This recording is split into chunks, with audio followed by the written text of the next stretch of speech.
Acompanhamos a professora Nathalie e a sua turma de alunos de terceiro ano a uma oficina sobre fósseis perto da escola.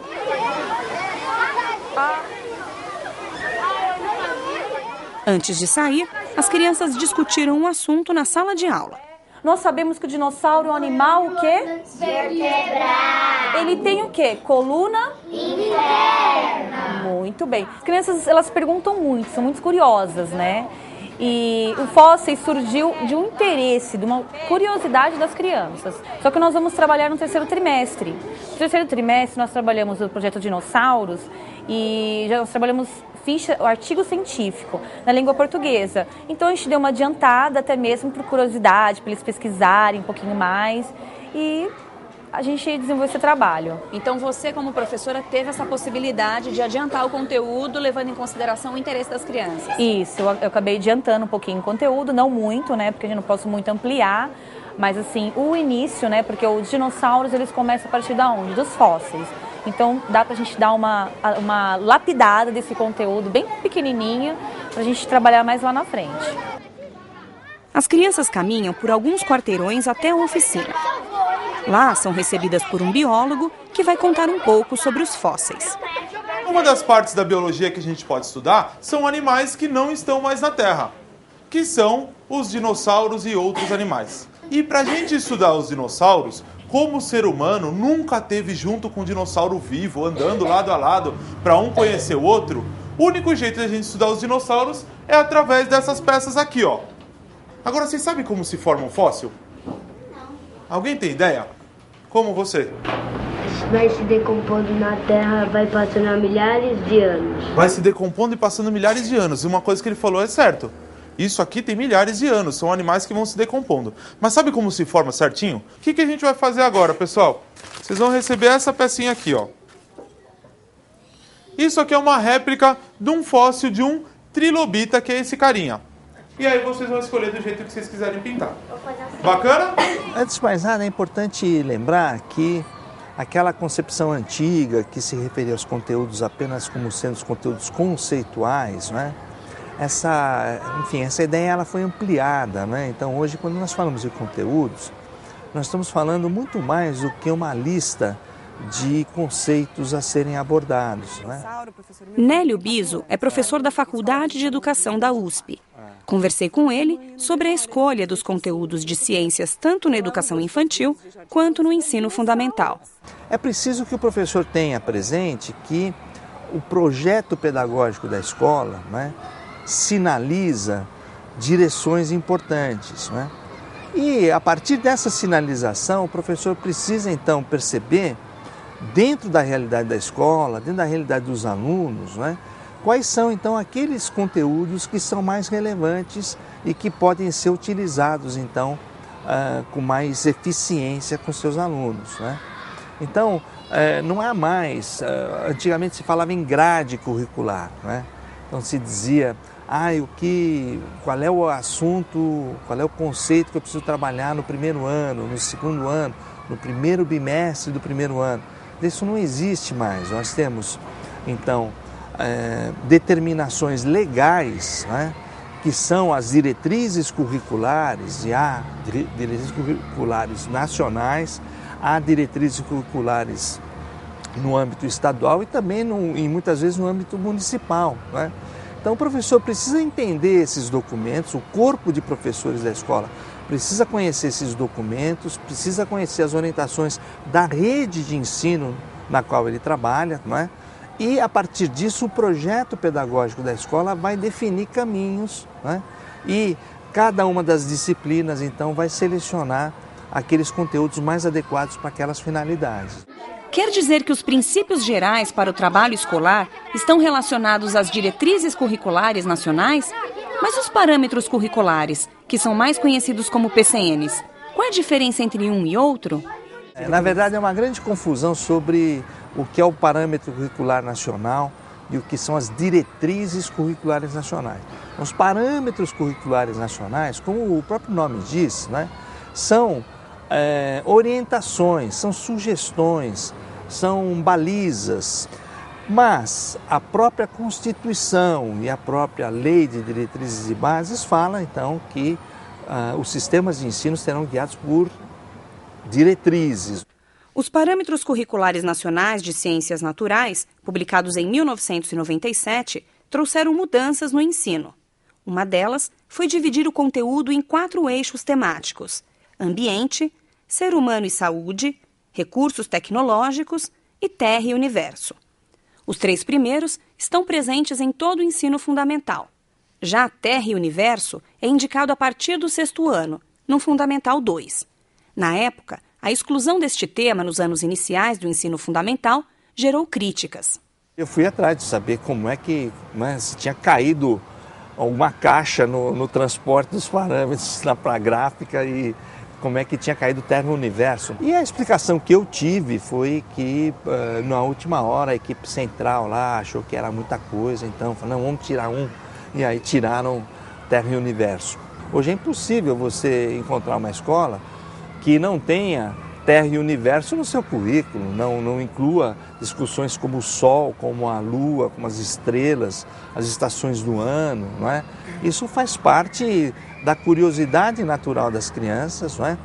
Ao contrário do que pregam os parâmetros curriculares, ele vai inserir terra e universo no seu currículo e faz muito bem fazer isso, tá certo? Eu diria que o que menos é seguido hoje em dia são os parâmetros curriculares, porque assim, você publica uma nova política curricular, durante 2, 3, 4, 5 anos, aquilo agita muito a escola, os professores acabam sendo ou aderindo espontaneamente, ou, na maior parte das vezes, aderindo de maneira compulsória, infelizmente, mas em função de controles autoritários, eles acabam aderindo, mas gradualmente aquilo vai arrefecendo e o professor vai voltando às práticas anteriores e incorporando uma parte daquilo que eram as práticas novas. Jorge Megide é professor da Unicamp e estuda o ensino de ciências na educação básica. Às vezes o professor faz um planejamento no início do ano e ele vai alterando aquele planejamento por si próprio ao longo do ano, né? Agora, quando a prefeitura adquire um sistema apostilar, né, e que não foi submetido a uma avaliação, por exemplo, do Ministério da Educação, porque ele está fora, os sistemas apostilados não participam do Programa Nacional do Livro Didático, programa de avaliação. Então você não pode dizer da qualidade daquele material, né? Mas quando a prefeitura adquire, ela já adquire num sentido de ter provas específicas de avaliação dos conteúdos que são dados e também fazer um acompanhamento mês a mês, bimestre por bimestre, do trabalho do professor. E aí, se nos 2 primeiros meses ele devia ter cumprido 10 aulas e ele não cumpriu, que nem essa professora trouxe uma coisa que está lá para frente, né? Aí, dependendo da equipe pedagógica, essa professora pode ser chamada a atenção, falar, não, você pode fazer isso, mas você tem que cumprir.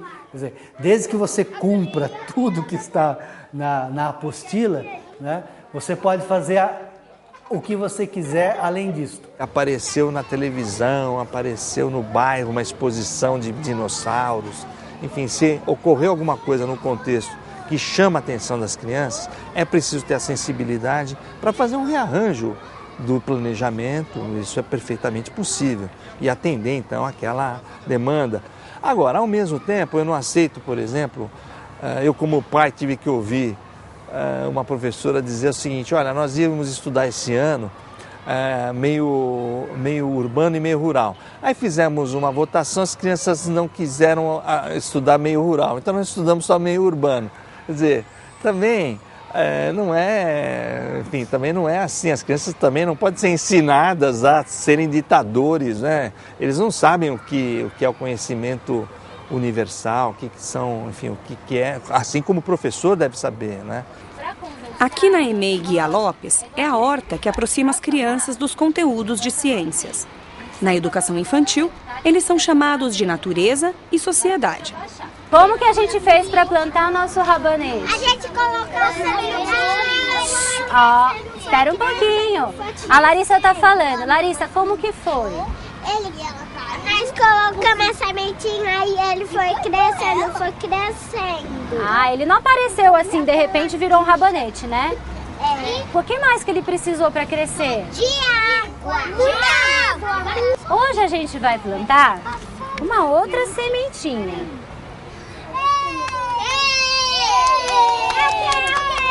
A horta, assim como um animal, né? A gente tem que ter o cuidado diário, tem que estar sempre regando, tem que tá sempre mostrar para a criança a importância do cuidar.